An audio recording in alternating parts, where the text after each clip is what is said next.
Ainda tem uma atividade marcada para o CT nesta sexta-feira. Por isso, é impossível tentar adivinhar o time que Rogério Ceni vai colocar em campo contra o Avaí neste sábado, na sequência do Campeonato Brasileiro na ressacada. Rogério Ceni teve algo que é bem difícil na temporada: uma semana cheia para trabalhar. Quem falou sobre este aspecto que pode ajudar o São Paulo foi o meio-campista Rodrigo Nestor. Fazia tempo que a gente não tinha uma semana assim de treinamento, até para fazer certos tipos de treino que em uma semana que tem 2 jogos não dá. Então é importante para entender cada vez mais o trabalho do professor. Rodrigo Nestor vive talvez a sua melhor fase com a camisa do São Paulo. Tem 5 gols na temporada, é o vice-artilheiro ao lado de Luciano, só perdendo para o artilheiro do Brasileirão, Caleri. E esse momento artilheiro, momento próximo às redes adversárias, foi comentado pelo meio-campista. Sempre me cobrei muito para fazer gols, ainda mais nessa posição que eu estou jogando agora. Eu acho que além do treinamento é eu estar mais tranquilo na hora que eu for ter a oportunidade, né? Porque é uma qualidade que eu tenho. E em alguns momentos, em gols perdidos, eu não estava tranquilo. Acredito que agora eu amadureci um pouco nesse sentido e a bola vem entrando. A viagem acontece nesta sexta-feira no período da tarde. E o São Paulo vai tentar, na ressacada, sua primeira vitória fora de casa no Campeonato Brasileiro. Por enquanto, tem uma derrota para o Flamengo, a única da competição, e 3 empates longe do Morumbi. Uma coisa clara, a gente nunca tá nada perfeito, não tem como tá bom. Mas ele quer chegar o máximo, cara, próximo à perfeição, sabe? É muito trabalho. Agora, uma coisa que o Rogério tem, o Rogério não repete trabalho, cara. O Rogério não repete treino. Então, assim, é um cara que ele tá sempre, cara, sempre tá pegando as coisas ali, inovando. Mas o Rogério é um cara que, cara, assim, eu, nessa parte, eu sou do lado dele que, assim, nunca tá bom, sabe? Como treinador, pelo modo que tá trabalhando, assim, tá me surpreendendo. Cada dia o Rogério tem um futuro brilhante aí, cara, como treinador. Não, o que eu tava falando é o seguinte, aqui, não vou falar o que eu tava falando. Não, fala do trabalho do Rogério, pelo amor de Deus. Falando sobre o Rogério, né, Plirra? Gosta muito, Plirra. Plirra, Ele é amigo.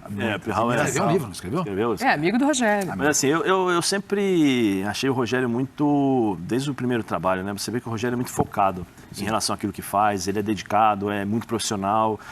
E ele passa ainda por um processo de evolução, é natural essa evolução. A gente passa a vida inteira evoluindo, né? Todos os dias nós estamos aprendendo, ainda mais no futebol hoje que você trabalha 3 meses num time, 6 meses no outro, 4 meses no outro, então situações diferentes, momentos diferentes, aprender a lidar um pouco com, deixar o Rogério Ceni jogador de lado e lidar com o Rogério Ceni treinador e bater de frente com o ego dos outros jogadores, isso é mais complicado, porque isso daí às vezes eu acho que em determinados momentos nesse conflito, né, entre o treinador e o ex-jogador com o jogador atual, isso daí acabou atrapalhando um pouquinho o Rogério. Esqueceu um pouquinho a história construída.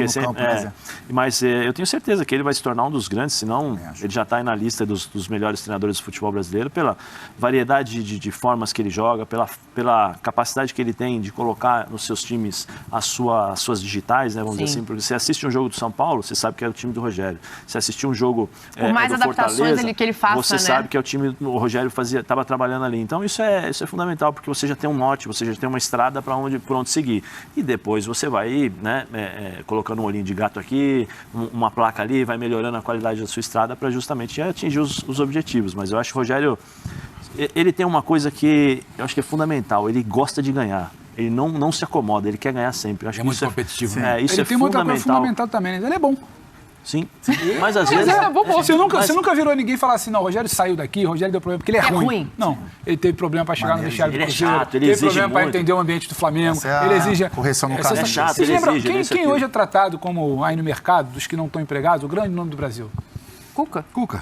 Quem era o Cuca há 12 anos atrás? Não saiu do Flamengo, que estava lá. Então, assim, tudo é o que o Zé falou. É um processo de evolução. Acho que ele vai começar a entender como ele chega em algum clube, como ele sai, como ele se comporta, como ele administra, entende o ambiente para depois querer dar as cartas. Ele agora está no lugar onde ele dá as cartas, onde as pessoas precisam entendê-lo. Então ele tem mais tranquilidade para desenvolver. Ele vai desenvolver uma série de outras coisas. E acho que na hora que for dar um próximo passo, seja lá onde for, vai ser um outro Rogério. Não é o Rogério do Fortaleza, nem do Cruzeiro, nem do Flamengo campeão brasileiro, é bom lembrar. Sim. Então, assim, qualidade ele tem. Acho que é muito mais você conseguir, sabe, é muito difícil. O Capito e o Zé estão aqui. Imagina você chegar lá para gerir um monte de cara, um monte de Zé, um monte de Capito, um monte de Pedro, um monte de Sormani, um monte de Dani. E assim, ainda tem que trabalhar. Além de gerir esse monte de... Eu sou tranquilo. Claro, todo mundo tranquilo. Eu não mas, trabalho. Assim, Você dá ele trabalho, tem algo Zé? para mim é fundamental. Zé, Fabião. Eu e Dani Não está. Dani não. Então só eu, tá bom. Só tem anjo aqui. Mas ele tem o quê? Ele tem entendimento, ele tem qualidade, ele tem repertório, como o Zé falou. Então isso aí é ajustar o extracampo ali, é ajustar a maneira como ele lida, como ele fala, como ele cobra, como ele chega num clube.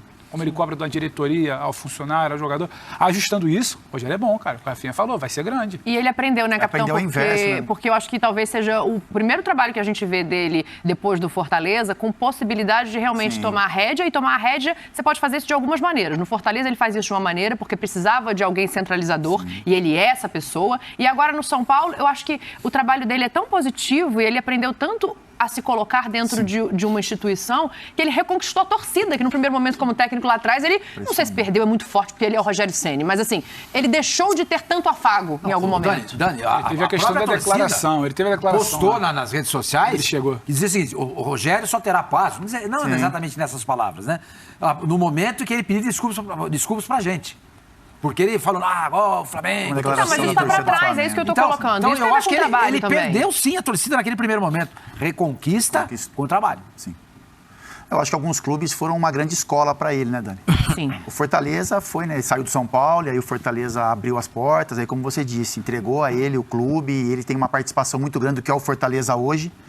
E aí, né, após isso, as passagens por Cruzeiro e Flamengo fizeram amadurecer, né? Principalmente no que o Pedro falou na questão de relacionamento com atletas, né? Então, no Cruzeiro também acho que pesou muito ele ter enfrentado alguns caras, né? Então olhavam para o Rogério ainda como um rival, enfim, de campo. Acho que o Rogério teve que perder um pouco isso também. Você tem que sempre saber separar muito bem a sua história como ex-atleta para uma nova história como treinador. E o Flamengo, né? Que foram escolas gigantescas. No Flamengo com conquistas importantes, mas também com de repente com algum tipo de desgaste com o elenco, né? Perder um pouco essa condução. No São Paulo já é um outro treinador, né? Acho que é uma outra forma de conduzir o grupo. Eu só queria, para pontuar, senhor Mano, em cima do que o Rafinha falou, eu também acredito que ele pode ser um dos maiores treinadores do Brasil. A história vai ser construída dessa forma, na minha opinião.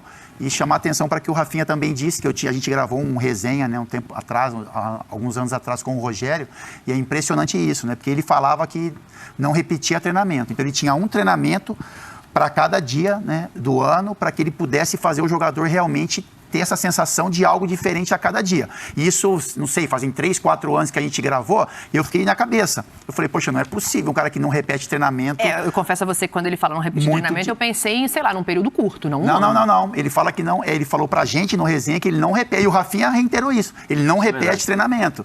Então, assim, você tem que ter você tem que estudar muito, você tem que ter a cabeça aberta para abrir conceitos, tem que ter profissionais ao seu lado competentes, porque não é fácil. Quando ele falou no resenha, eu respeitei demais, eu respeito a história do Rogério, mas eu falei, não é possível isso. Só fazer uma E brincadeira. aí o Rafinha vem com a mesma informação muitos anos depois. Não, mas na internet tem muitos treinos também. Tem muito. Tem muito Tá dizendo que ele pega os treinos na internet? Ele pode pegar, não é demérito nenhum. Mas você tem que estar aberto, né? Você tem que estar aberto. Você tem que estudar, você tem que achar. Porque quando eu falo que tem muitos treinos na internet, não é demérito, não estou desmerecendo realmente, de fato, algum Rogério, tô falando que é uma qualidade. Claro. Porque o cara, ele pode bater no peito e falar assim, eu sou dono, eu criei isso, eu criei aquilo. Não, nem sempre você é dono de tudo, você é dono da verdade. Mas tem um técnico que criou tudo. Vanguarda. Não. Então, assim, tem muitos treinamentos que aí você pode pegar os treinamentos da internet, você pode adaptar aquilo que você tem que fazer. E ainda colocar dentro do conceito de jogo que você imagina. Isso é o estudo, né? O que nós estamos falando. Tem uma coisa muito sintomática nisso tudo, que se a gente pega, né, os clubes brasileiros hoje, que a gente estava falando ontem aqui dos principais e tal, não sei o quê, Corinthians, Palmeiras, Flamengo, Galo e São Paulo, ele é o único brasileiro. No comando desses clubes, né? Então isso também dá o peso. Não, a gente poderia ter o Cuca, né? No Atlético. Sim. Poderia ter. Mas o fato é que você tem razão, não tem. Mas hoje a gente poderia ter a gente teria minoria nos principais clubes do Brasil. Por falar em dívida, quero te atualizar sobre as pendências do São Paulo com seu elenco. Dívidas que começaram lá atrás com Carlos Augusto de Barros e Silva Leco, ex-presidente do Tricolor, que em seu último ano de mandato resolveu pagar só metade dos salários e deixou a outra metade para o seu sucessor, Júlio Casares. A dívida já foi de 23 milhões de reais e se refere a direitos de imagem. São Paulo conseguiu pagar recentemente 7 milhões e meio de reais e promete quitar ainda nessa semana mais 3 milhões de reais. Até o fim do mês de junho, com algumas receitas que vão entrar, São Paulo também pretende repassar para os atletas mais 4 a 5 milhões de reais. É importante contar que no começo do ano, Casares havia prometido ao elenco a quitação total dessa dívida até julho. Isso não será possível. São Paulo alega que a falta de venda de atletas para o exterior obrigou o São Paulo a um remanejamento do pagamento. E agora, os 23 milhões de reais serão totalmente quitados, segundo o presidente Júlio Casares, até o fim da temporada. Também, de acordo com a diretoria, os São Paulinos reagiram bem e concordaram com o reparcelamento da dívida. Só para acrescentar, São Paulo também admite alguns problemas com o pagamento de luvas, que são os prêmios pela assinatura do contrato, especialmente dos jogadores contratados nessa temporada. Um dos casos mais problemáticos é do Nicão, que chegou depois de deixar o Atlético Paranaense de graça. Ele teria direito a um pagamento bastante importante. São Paulo alega que, por conta desses problemas com o fluxo de caixa, vai fazer esse pagamento um pouquinho mais para frente. Até por isso, espera-se urgentemente por propostas. Rodrigo Nestor e o Wellington são os campeões de sondagem, mas até esse momento São Paulo assegura não ter propostas oficiais de times da Europa. Quer aprender a ter resultados como esse na internet sem precisar aparecer em vídeos no YouTube? Então clica no botão aqui embaixo, faz a sua inscrição no meu treinamento Ranqueamento de Vídeos no YouTube, o Pulo do Gato, que lá eu vou te ensinar tudo o que você precisa saber para trabalhar com o YouTube em vídeos onde você nem precisa aparecer.